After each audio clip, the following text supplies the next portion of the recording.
Suara Inspirasi, where every voice tells a story. and every story will inspire you.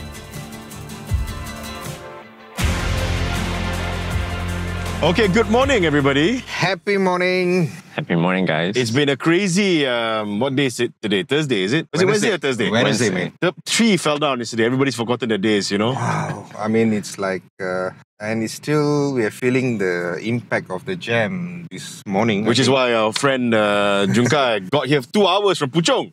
There you So go. I think before we start with the origin story, how was the horror of coming here, man? I love it, love it. Have always been here, I think, but always good to be back. The food is amazing, as usual. How often are you in KL? I think once or twice every quarter. We do have a team here, so Okay, and where's your team base? all across. Some of us work from home. Okay. Some of us have offices in KL and stuff like that. Where's your office in KL? Next to KLCC. Wow, very nice. Yeah. Okay. All right, Eileen, let you begin. Okay, so let's start. Let's tell everybody who's going to be viewing this podcast today. Jun Kai is from this company called Janio, which we will hear a lot about today in today's Suara Inspirasi episode. In a couple of minutes, Jun Kai, let us know exactly how you began this idea, because I know for a fact you were an investment banker before, right? That's right. Yeah. And you went into logistics. How did that happen, man? Man, that's that's a big one. I think for me, it was always about, because I mean, if you haven't already known, I'm Singaporean. Yep. So the typical Singaporean background is that you go through, as every Asian parents would wish, you either be a banker, an accountant, a doctor, and whatnot. I think I kind of followed on the same path as where most of my peers would have been. So I was a finance student by training. So that was always the path that was kind of set for me. I think fortunately during my university years, I had the opportunity to be based out of China for a year. Oh, a year wow. and a half. Okay. During university. During university, that's right. So kind of took a gap year. So I studied and worked in Shanghai for a bit. So I was fortunate enough to be attached to a company called Gobi Partners. Oh, At the back. Yeah. I'm pretty sure you guys are quite familiar with them, right? again, Tom, you're mentioned again. I think it was at the point of time where like the world kind of really opened up for me. You kind of see how fast, the real world really is like, right, beyond the bubble that is Singapore. So for me, I was pretty amazed at how fast like kind of technology really grew in that region. And for me, it was, if I had a choice, maybe I would like to be part of that journey as well, back in Southeast Asia. That was also at a point of time where in my life where I was kind of asking myself, what do I really want to do? I think for me, it was a lot on, do I really just want to follow like what everyone in like my batch of peers essentially is doing? Or do I want to be something different? Unfortunately, the money was too tempting in the banking side of things. So I actually went to be a banker for a good 3 months. A good 3 months. 3 months. A good 3 I months. was expecting 3 years. I think that the real turning point really was when I had to go back to office at 1 a.m. If you don't really know in Singapore, like most of the financial districts is next to the waters and whatnot, right? Was this MBFC time or That's before? right, NBFC, that's right. Asia Square, actually. Okay. So I went back to office at 12 a.m., 1 a.m. and everyone's still in office, right? So as the most junior person, you're seated away from the window view. But the Wow. most senior person will sit nearest to the window view. But still till 1 a.m. Still to 1 a.m., right? So there were 3 of us there. There were 4 of us there, right? Analyst, associate, VP, and then MD. I thought to myself that the moment I went to office, I just turned and looked to my left. That was, to me, a very clear, like, path, my progression path is going to be, right? 3 years later, I'm going to be an associate. 7 years later, I'm going to be a VP. Maybe 10 years later, I'll be an MD if everything goes well. And in that flash of moment, like, you can kind of see like, okay, shit, this is going to be the next 20 years of my life. Is this something that I really want to do? So then I thought to myself, okay, no. If this is not what I want to do, then what will it be? Then I went back to my experience in, I think, China for a little bit. And I was like, okay, you've seen so many different companies, right? Like logistics, like healthcare and whatnot. So for me, the thing that was most achievable and most meaningful for me was the logistics side of things, where you see companies there moving super fast. And I thought by myself, like companies like your AliExpress, like your Janio and stuff like that, like your SF Express and whatnot. If I could take a page out of that book and apply it to Southeast Asia, I think that would be pretty meaningful. So I think 1 week later I tendered. Then 1 week? Yeah, 1 week later. How long was your notice, man, since you were there 3 months? 2 months. Wow. Wow. My Wait, notice so was your 3 months includes the 2 months notice or? 3 plus 2. Oh, okay. 3 so plus 5 2. months, okay. So after that, I attended. It was also during that time where I was fortunate enough. I think it was also during a time where I think timing was also played a very fundamental role, right? Where that was in 2018, where funding was a little bit easier. So that's where I raised my first seed round from Insignia as well. Why not Gobi? Well, that's a good question. I actually reached out to Gobi for a little bit, but we never actually, I don't know why. I think timing or whatnot didn't really match out well. I think at that point of time, England also reached out to me. For me, I think at the point of time, I took whatever I got, which was a lesson I learned as well. Wait, Yinglan reached out to you? Yeah. Being a first-time founder, how did you find out you were doing? And you had no angel round. This is the only... This was round. the only one. This was a seed And they one. reached out to you the moment you started. Did you have a product? Were you doing business already? How long from the moment you started to getting your seed So round? the deal was, I need to have one customer, I need to have one very basic MVP, and I need to have a team. So during the 2 months notice, that's the 2 months that I used To get all find that. the MVP, the team, and basically get one customer going. And I think once the notice was up, that's when the term sheet came in. Just nice. Everything just lined up perfectly. Wow. So I was really, really, really, really lucky. I think the stars just aligned. Then that's how Janio got started, basically. I think for me, really was at the point of time where I thought to myself, if I could help brands expand into Southeast Asia, logistics being a primary problem that we're trying to solve here, that would be pretty meaningful, right? So at the point of, I don't know whether this is a good example or not, but our first customer was actually Zelingo. Yeah, so that's gonna be also another fun one. Well, at least they had products to ship. Yeah, Because people say, it's vaporware. Yeah, exactly. So our first lane was actually Shenzhen to Indonesia. Oh. Okay. Yeah. That was your first route. That was our first route, basically, by connecting the dots, finding a forwarder in Shenzhen, connecting to a broker in Indo, and connecting to a last mile in Indonesia. That was our first route. And then eventually we expanded to the other parts of Southeast Asia as well.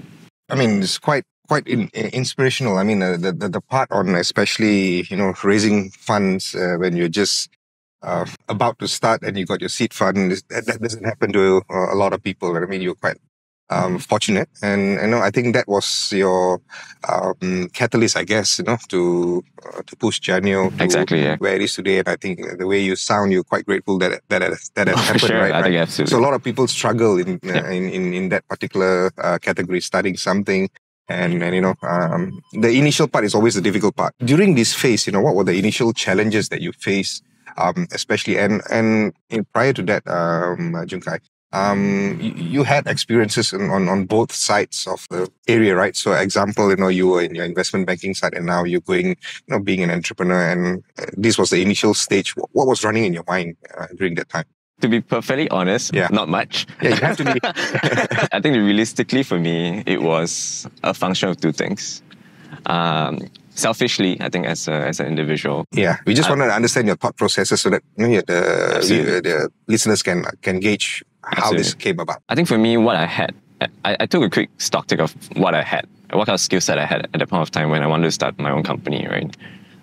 What I know was, I think the biggest advantage I had was my youth at the point of time and the energy that I had. And this is something that, for me, I did not have a lot of opportunity cost. So the question that I had to myself at the point of time was, what can I do in the shortest amount of time to, one, maximize the exposure I have, and two, to learn as much as I can. I think for me, the dream was always to go back to a VC at some point, maybe 20, 30 years down the road. But the question I asked myself was, what's the core difference between a good VC versus a great one? And the answer that caught up to me was the ones with the best amount of operating experience, the ones that understood the nuances of running a business, to understand the human part of, because ultimately VCs you're betting on people, right? Yeah. At the end of the day. So for me, there's no shortcut to that method. The only real way for me to get there is to actually do it myself, right? Just do it, right? You can't actually substitute that for anything else. The question I asked myself was, okay, with the time, energy that I have, again, timing is an extremely important factor for me. It was also at a time where funding was extremely easy. So the thing that I had to have was a very clear vision, a very clear product market fit, and obviously somewhat of a strong team. I kind of took the reverse where I was optimizing purely for speed. I wanted to iterate as fast as I can, and therefore I ran with whatever I had. On hindsight, was that the best decision? Answer is probably no. But I think with the amount of information I had at the point of time, with the resources I had at the point of time, it's like jumping off a cliff and you building the parachute and the plane midway down the descent, right? I think that's kind of where we were. I think that was my primary trigger point. The secondary point was more around the fact that I think for me to really try to make a difference and really try to understand, okay, how can I be a valuable member of like society, right? Or myself, right, in general. The only real way is to, break out of that bubble, to speak to people, and to be part of that growth process. I really I wanted to find a way to somehow embed myself in that ecosystem. And this was the best way for me to do that. I mean, the reality is, what's the alternative, right? The alternative is join a club, Yeah, could be many at that point of time. At your age, there's still quite a bit, right? But you choose this way. Anyway, yeah, it's kind of interesting, end of the day here, what we're going to listen from you, it's more of the raw part, the real, right, natural, and that's what you're doing, right? So, and again, I come back to the initial challenges again, and while you're setting up this, I'm sure there were, we just want to understand your challenges in assembling a team, and also how did you go through the trial and errors, and what did you do? How fast did you came back, and what was your action plan when something hits the wall?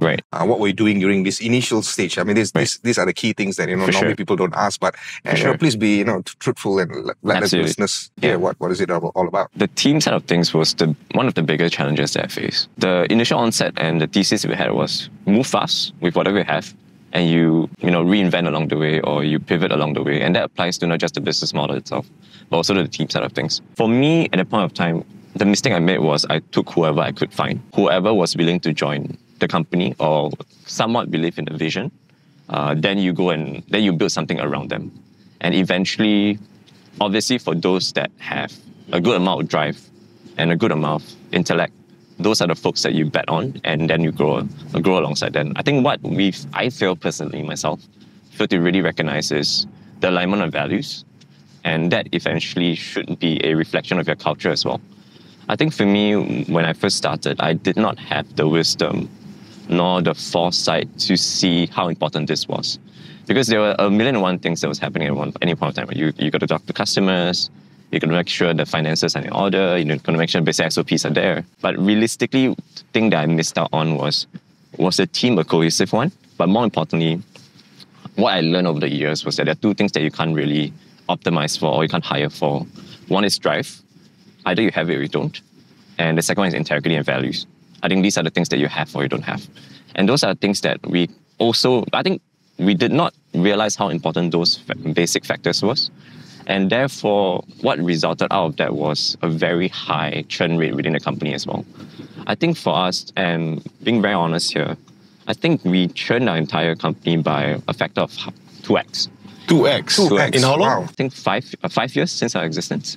Okay. So then, I think it might even be more actually. That's the reality of a few factors, right? One is the company obviously is in a very different state where we initially were versus now. But I think the biggest reason for that is, I think, being a leader myself, I did not manage to set a very good example, or at least the blueprint of what a good culture should be, or kind of values that are important to you as an organization.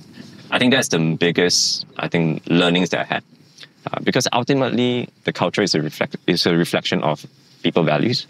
Correct. And the people values are a reflection of for example, are the things that you want people to emulate. And if you as a leader don't emulate those things, or you don't enforce those things, then it becomes, like rojak, right? Everything goes and whatnot. So that was the thing that I learned the most. And the second thing I learned, at least from an assembly of team standpoint, is that I think the biggest one really was, it's not who you started the journey with, but who is still with the journey with you at this point of time. I think that was something that I really learned, that I took to heart. Because at the end of the day, it's like dating, right? To some extent. Correct. Like maybe you got catfished, or or maybe the first 3 months, it's during the honeymoon phase and whatnot. Mm-hmm. Then 4th month in, 5th month in, 6th month in, things start to come out, skeletons start to come out of closets and stuff like that. And then you realize after a while, you do after a 2 year or 1 year, every year you do a stock take, and you realize that there are people that you started the journey with who might not be as compatible as who you think is for the company in this state. And the second thing really is around the fact that there are people that you kind of wrote off at the start and then become superstars or rock stars that you never actually known. And then there's the third category where there are also folks that are extremely malleable. These are raw, unbridled talent.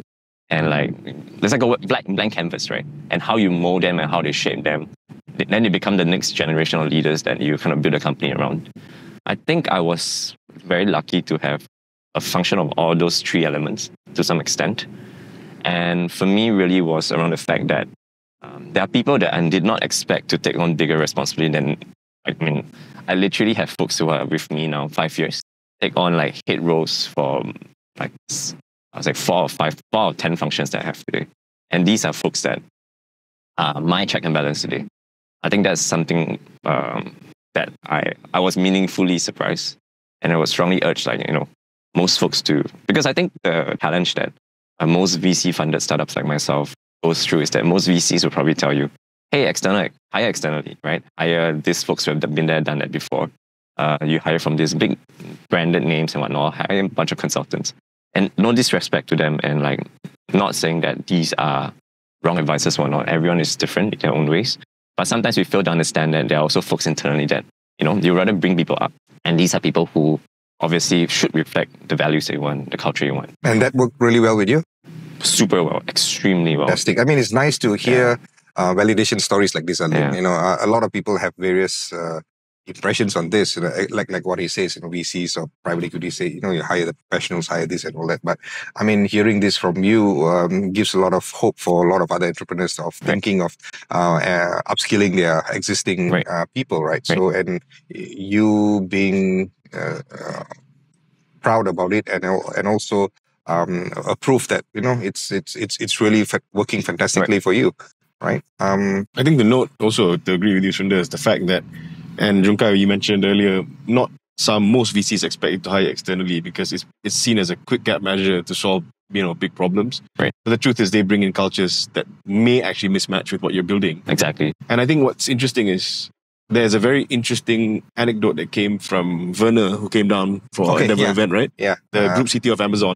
Who's been working with Jeff Bezos for 20 years. And there was a question about culture which he raised. I think I want to add here is because of the fact that when you hire externally, the thing is they don't come alone. Yeah. Right? They'll bring in their guys. So in Amazon, they made it a point. So if I hire someone from Meta or from Google, no more than 2 can be in the team together. That means they will have to break up the culture of wherever they came from and they have to assimilate into the Amazon culture. And I think there is a way to jerry-rig this to make it work, because obviously you cannot build a company purely from the ground up, because of course that would be an SME that's growing at a natural organic pace, right? You have to sort of plug people in. You've got people inside grooming, and 5 years is fine because you can groom them all the way to 5 years. But year 1, you don't have the luxury. Correct. Just a quick one, if you were saying, I just want to quick fast forward today, how would you have done it differently? You were saying that, I shouldn't have done it early days. I hired too fast, this and all that. I mean, not too long, but just, how would you have done it differently that now you've seen everything that has evolved? Obviously, hindsight is 2020, right? I think that's what I always say. I think for me, I think Sam Altman recently gave like an interview where how do you break up your different phases of growth? I think for me, what I've done differently is maybe for the first phase, while you're finding product market fit, operate on an extremely, extremely lean team first. Don't go crazy, don't go no shebang, no big bang. Keep the team as lean as possible. Iterate massively during that period. Maybe a team of 5, 10 people maximum. And find that PMF first. Once that is done, and once you have a scalable solution that you think you can replicate, when you're talking about product market fit, obviously there are some barometers you probably can look at, right? For example, talking to clients and whatnot, and these guys are extremely sticky. This is probably one very good barometer for that. So I'll probably do that first, rather than going big bang. Then once you have that, then start scaling by building teams below the existing initial set of members that you have. Obviously, it's going to be relatively anecdotal, relatively nuanced, given the fact that not everyone is groomed as a leader, right? Correct. So there are some people who wants to be just purely executioning side of things, like mostly engineers, right? Some wants to be leaders. That's great, right? And then you build a team from that onset onwards. I think hindsight-wise, we went from 10 people to 100 in 2 years. Wow. And that was insanely stupid, if I can say so myself. Okay. I probably would have just maybe stringed that by 2/3, and then you build from there. Granted, I think upon reflection, it's also a function of, not knowing the value of money, not knowing the value of the resource you have. I think it's not so much about the absolute dollars per se, but it's more about the opportunity cost. the time it takes for you to clean it up and the time for you to reset it and rebuild it is so much more expensive. Yeah. Because culture is something that, you cannot just, it's not like, oh, tomorrow, I'm going to have a new culture and whatnot. Because it's a function of behavior, it's a function of expectations, a function of perception, values and everything, right? And these takes a long time to build. So that is the number one thing I probably will change. Yeah. To not harp on topic of conflict, I love this topic because we've got so many things. Most entrepreneurs talk about this exactly almost consistently. The beginnings of how you started the company, I like the fact that, or we both love the fact that you mentioned how you scaled, culture as being one of the main pillars of growth. But we never spoke about the most interesting part of all. Why is your company called Janio? Well, why Janio and how did it come? Am I pronouncing it correctly? Is it Janio? That's Janio. right. Janio. Yeah, that's Janio. right. That's Okay. right. I think when I first started, a few of my co-founders came together and we were like, okay, every other logistic company, it's either a van, a box, a speed, something, right? That has to do with like the efficiency or whatever, right? I think for us, we're like, we needed a name, It doesn't matter whether it sounds stupid or not, but we need a name so that people remember you. I think hindsight, that was probably not the best way to start a company. But the truth of the matter is that there are two official answers to that.